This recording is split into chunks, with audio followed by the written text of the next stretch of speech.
नमस्कार। मन की आवाज़ चैनल में आपका स्वागत है। हमारी आज की कहानी है सास हूँ कोई नौकरानी नहीं। आज सुबह से जब मुकेश जी उठे तो सरला जी को चैन की नींद सोते हुए देखकर खुद के लिए चाय बनाई और रोजाना की तरह पार्क में सैर के लिए निकल गए।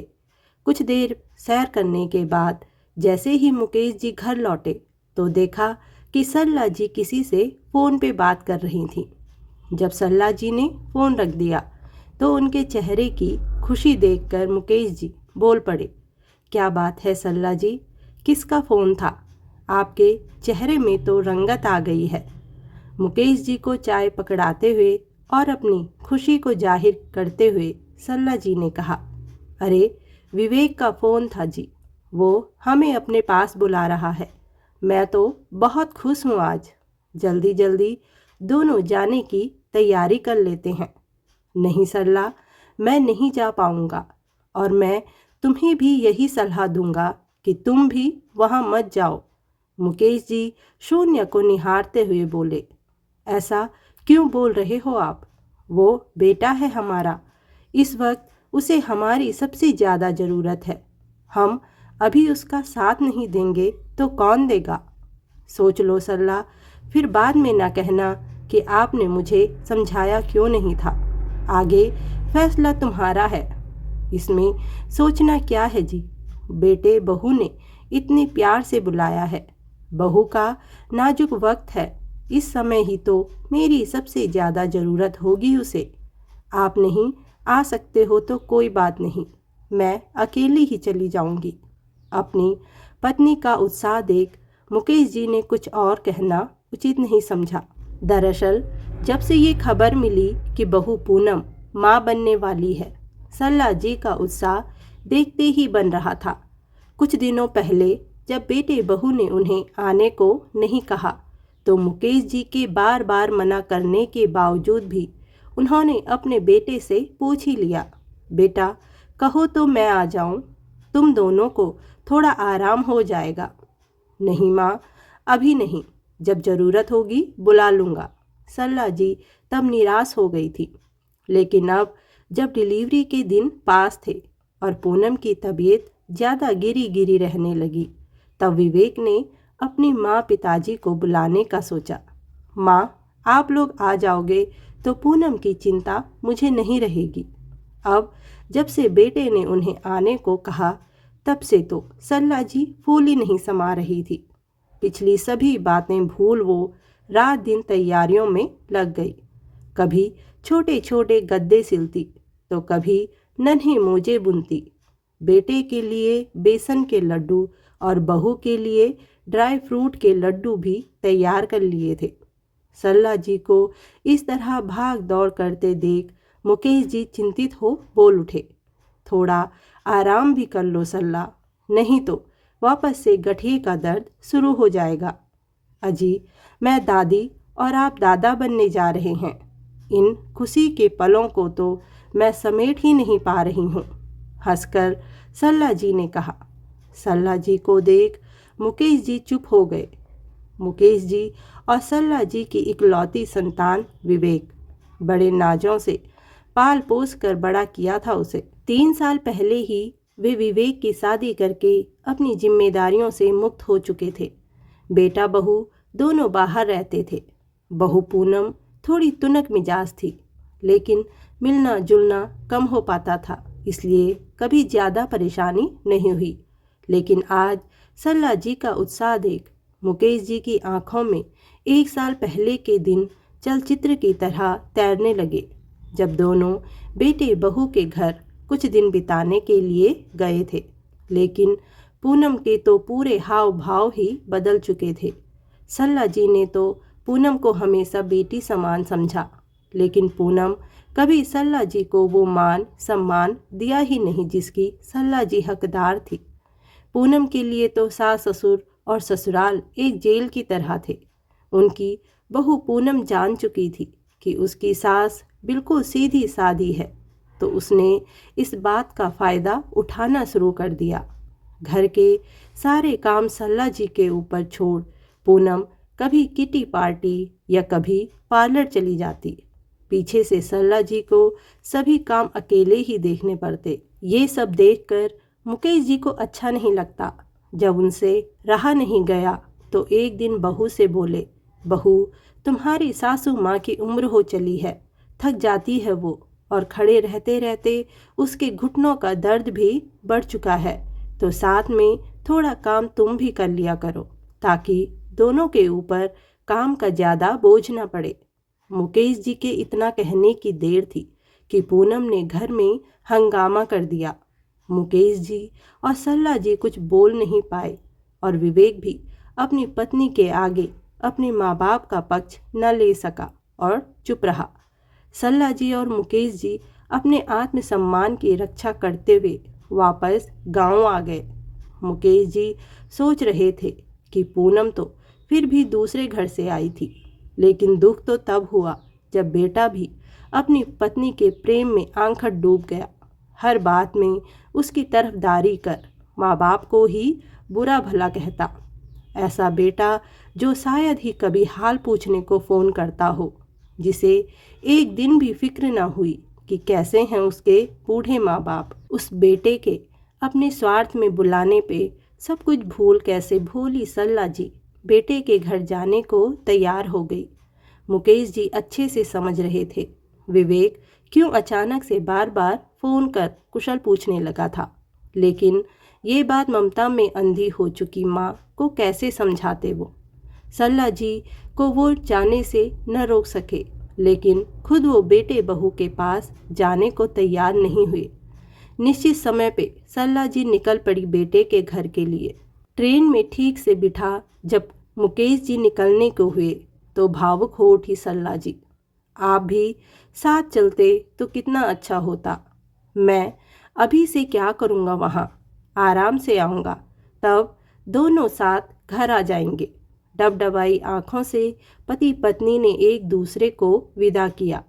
अगले दिन मुंबई ट्रेन सुबह ही पहुँच गई थी। दरवाजे के पास किसी तरह सामान निकाल खड़ी हो गई सरला जी। ट्रेन रुकते ही विवेक दिख गया। अपने इकलौते लाडले को आज बहुत दिनों बाद देखा था सरला जी ने। माँ बेटा अपनी गाड़ी से घर पहुँचे। 2 कमरों का सुंदर सजा धजा फ्लैट था बेटे का। सास को देख बहू पूनम आई और औपचारिकता दिखा कमरे में चली गई। पूनम का ऐसा व्यवहार कोई नया तो था नहीं, इसलिए सरला जी मौन ही रह गई। थोड़ी देर में पूनम अनमने ढंग से 2 कप चाय और कुछ बिस्किट सरला जी के सामने टेबल पर रख दिए। विवेक ने माँ को उनका कमरा और रसोई दिखा दी। अगले दिन से सरला जी की भाग दौड़ शुरू हो गई। सुबह जल्दी उठ विवेक के लिए नाश्ता और डब्बा देती, फिर घर के दूसरे काम करती। साथ ही समय समय पे पूनम को दूध, फल और खाना भी बनाना होता। विवेक ने माँ से साफ कह दिया था कि पूनम को डॉक्टर ने गरम ताज़ा खाना ही खाने को बोला है। पूनम तो ज़्यादातर अपने कमरे में ही रहती। बस एक बाई थी जो दोपहर के समय आती और सिर्फ साफ सफाई करके चली जाती। समय बीत रहा था। उस छोटे से फ्लैट में सरला जी को बहुत घुटन होने लगी थी।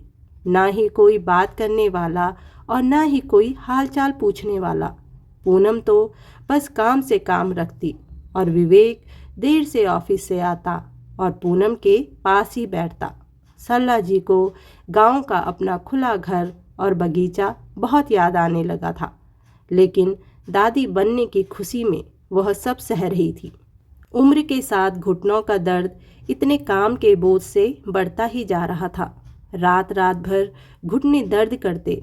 खुद ही कभी तेल तो कभी गर्म पानी की सिकाई करती सरला जी। मुकेश जी जब पूछते तो हंसकर टाल जाती। अपनी माँ की धीमी चाल और थका चेहरा विवेक देखकर भी अनदेखा कर देता। जल्दी ही पूनम की डिलीवरी का समय पास आ गया और एक रात दर्द भी शुरू हो गया। कोई खास दिक्कत नहीं थी। नॉर्मल डिलीवरी से बच्चा हो गया। पोते की खबर सुन सरला जी बहुत खुश हुई, लेकिन सरला जी घर पर ही थी, इसलिए पोते का मुंह देखने को बेताब हो रही थी। विवेक बेटा, मुझे भी मेरे पोते को देखना है, ले चल अस्पताल मुझे। आप वहाँ क्या करेंगी जाकर? 2 दिन बाद आ जाएंगे पूनम और बेबी, फिर मिल लेना। विवेक के रूखे से जवाब को सुन सरला जी चुप रह गई। जिस दिन पूनम अस्पताल से आने वाली थी, उस दिन सरला जी ने पूनम के कमरे में पहली बार कदम रखा। सारा कमरा अच्छे से साफ कर नई चादर डाल दी और अपने हाथों से सिले बच्चे के गद्दे भी बिछा दिए। पूनम आई तो पोते और बहू की नज़र उतार सरला जी ने विवेक से कहा, विवेक, ये तो बिल्कुल तेरे जैसा दिखता है। बेटा, इन्हें कमरे में ले जा, मैं बहू के लिए दूध और लड्डू लेकर आती हूँ। जल्दी से दूध गर्म कर प्लेट में 2 लड्डू रख। सरला जी कमरे की ओर बढ़ी कि कदम वहीं दरवाजे पे रुक गए। ये क्या 3rd क्लास के गद्दे बिछा रखे हैं तुम्हारी माँ ने विवेक? बेबी को रैसेस आ जाएंगे इससे, हटाओ इसी वक्त इसे। और बेबी का नया सेट जो मैंने मंगवाया था वो बिछा दो। पूनम की बात सुन, विवेक कहता है। लेकिन पूनम, माँ ने इतने प्यार से अपने हाथों से इसे बनाया है, उन्हें बुरा लग जाएगा। और बेबी को रैसेस हो गए तब? तुम्हें अपने बच्चे की जरा भी परवाह नहीं है विवेक। पूनम की डांट खा विवेक ने फटाफट गद्दे बदल दिए। दरवाजे पे खड़ी सरला जी अपने बेटे बहू को व्यवहार देख बहुत दुखी हो गई, लेकिन बिना कुछ जताए कमरे में ट्रे रख वापस आ गई। सरला जी बहू का खूब ख्याल रख रही थी। घर के सभी कामों की जिम्मेदारी उन्होंने अपने ऊपर ले रखी थी। पूनम बच्चे को बिल्कुल सरला जी के पास नहीं जाने देती।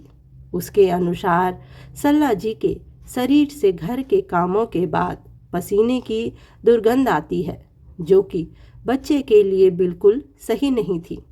लेकिन ममतावश वो पोते को कभी कभी उठा लिया करती। एक दिन पोते को गोद में लिए वो उसको खिला रही थी कि अचानक पूनम आ गई और कहने लगी, कितनी बार कहा है आपसे कि पहले हाथों को अच्छी तरह धो लिया कीजिए। उन्हीं काम वाले हाथों से मेरे प्रिंस को छुआ मत कीजिए, पर फिर भी आपको समझ नहीं आता है ना। कहते कहते पूनम सरला जी के पास गई और बेटे को जबरदस्ती उनकी गोद से उठाकर कमरे में चली गई। सरला जी की आत्मा अंदर से चित्कार उठी, आँखों से आंसू बहने लगे। अब तो वो बस दूर से ही निहार लेती अपने पोते को। विवेक भी यह सब देख रहा था, लेकिन बस मूक दर्शक बना रहता। एक दिन दोपहर पे दरवाजे की घंटी बजी। सरला जी ने दरवाज़ा खोला तो आधुनिक परिधान में सजी एक लड़की खड़ी थी। किनसे मिलना है आपको? सरला जी के पूछने पे अजीब सी शक्ल बना वो लड़की अंदर घुस गई। तभी सामने से पूनम भी आ गई। अरे स्नेहा, तुम लंदन से वापस कब आई? बताया भी नहीं। मेरी छोड़, तू मुझे पहले ये बता पूनम कि आखिर लगा ही ली तूने फुल टाइम मेड।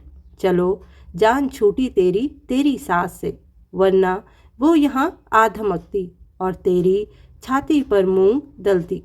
मैंने तो पहले ही कहा था कि फुल टाइम मेड लगा ले, लेकिन तुझे ही पैसे दिख रहे थे। अब मुंबई है तो पैसे तो खर्च करने ही पड़ेंगे। अच्छा ये बता कितने में रखा है इन्हें, और काम तो ठीक करती है ना? स्नेहा अपने रो में बोलती जा रही थी और इधर पूनम का चेहरा सफ़ेद पड़ चुका था। सरला जी के सामने सारी सच्चाई आ चुकी थी। फुल टाइम मेड के पैसे और उनके नखरों से बचने के लिए बेटे बहू ने उन्हें यहाँ बुलाया गया था। अब सरला जी को समझ आ रहा था विवेक का बार बार फ़ोन करना और माँ का मनुहार करना। धक से सरला जी का कलेजा कर गया। पूनम ने स्नेहा का हाथ पकड़ा और उसे कमरे में ले गई और सरला जी कटे वृक्ष समान बिस्तर पे गिर पड़ी। वो समझ चुकी थी कि उनकी ज़रूरत इस घर में किसी को नहीं थी। कितनी पागल थी वो जो इतना तिरस्कार सहकर भी बेटे बहू के मोह में फंसी थी। शाम तक सरला जी खुद को संभाल चुकी थी। अपने आत्मसम्मान को ममता के आड़ में बहुत छिपा लिया था सरला जी ने, लेकिन आज की घटना ने उनके आत्मसम्मान को झकझोर दिया था। अब एक पल भी वो अपने सम्मान से समझौता कर इस घर में नहीं रह सकती थी। रात को विवेक घर आया तो सन्नाटा देख वो पूनम के पास गया। पूनम ने सुबह का सारा घटनाक्रम विवेक को बताया तो विवेक बोला, अरे कोई बात नहीं, मैं अपनी माँ को अच्छे से जानता हूँ, मैं समझाऊंगा तो वो समझ जाएंगी, तुम चिंता मत करो। विवेक माँ को मनाने उनके कमरे में जाता है। माँ दरवाजे से विवेक ने आवाज़ लगाई, लेकिन आज सरला जी वो पहले वाली माँ नहीं रह गई थी जो बेटे की एक आवाज़ पे दौड़ी चल देती थी। अपनी स्वार्थी बेटे बहू से उनका मोह भंग हो चुका था। विवेक, कल सुबह सबसे पहली वाली ट्रेन की टिकट मेरे लिए कटवा दो। अगर ट्रेन में सीट ना मिले तो हवाई जहाज़ की कटवा दो। और हाँ, चिंता मत करना, इस टिकट के पैसे मेरे पति तुम्हारे अकाउंट में डाल देंगे। सरला जी ने विवेक को कटाक्ष करते हुए कहा, अरे माँ, इतनी छोटी सी बात का बतंगड़ बनाने की क्या ज़रूरत है। वो पूनम की सहेली तो कुछ भी बोलती है, उसकी बातों को यूं दिल से क्यों लगा रही हो। छोटी सी बात तुम लोगों को मैं एक नौकरानी से ज़्यादा और कुछ नहीं लगती। आज मुझे इस घर में एक नौकरानी की संज्ञा दी गई है और तुम्हें ये छोटी सी बात लगती है। और संज्ञा क्यों, मुझे तो इस घर में समझा ही एक नौकरानी जाता है। क्या बेटा क्या बहू, दोनों के लिए मैं एक नौकरानी से ज़्यादा कुछ नहीं हूँ। आज तक मैं सब कुछ चुपचाप सहन कर रही थी, लेकिन अब पानी सर से ऊपर जा चुका है। अरे तेरे पिताजी ने मुझे समझाया भी था, लेकिन मैं ही ममता में अंधी हुई जा रही थी। सरला जी की आंखों से आंसुओं का सैलाब बह निकला। अब मैं इस घर में और नहीं रह सकती, कहते हुए सरला जी अपना सामान पैक करने लगी। विवेक अपनी माँ का ऐसा रूप देखकर उनके सामने कुछ नहीं बोल पाया और वापस जाने लगा। अब जाते हुए दरवाज़ा बंद करके जाना, सरला जी ने विवेक को आदेश दिया और अपने काम में लग गई। विवेक चुपचाप कमरे से निकल गया। अगली सुबह ये सोच कर कि कहीं पोते का मुंह उन्हें रोक न ले, उसे दूर से ही देख कर निकल गई। सरला जी सोच रही थी कि शायद विवेक उनको स्टेशन तक छोड़ आएगा, लेकिन विवेक ने उनके लिए कैब बुलाई और ड्राइवर को रेलवे स्टेशन तक छोड़ देने को कहा। बेटे के ऐसे व्यवहार ने सरला जी को तोड़ के रख दिया। जिस बेटे बहू की उन्होंने इतनी सेवा की, उसी ने बेइज्जती का इतना बड़ा इनाम देकर उन्हें घर से जाने को मजबूर कर दिया। सरला जी पहली ट्रेन पकड़कर वापस लौट आई। सरला जी को यूं अचानक देख मुकेश जी एक बार तो चौंक से गए, लेकिन अपनी पत्नी की दुर्बल हो चुकी काया और सूजी आंखों से वह सब समझ गए। आंखों ही आंखों में मुकेश जी ने अपनी पत्नी के दिल के दर्द को जान लिया था। सरला जी मुकेश जी के गले लग खूब रोई। टूटे कदमों से दोनों पति पत्नी चल पड़े अपने आशियाने की ओर। धन्यवाद दोस्तों। कहानी पसंद आई हो तो कमेंट, लाइक, चैनल को सब्सक्राइब जरूर करें।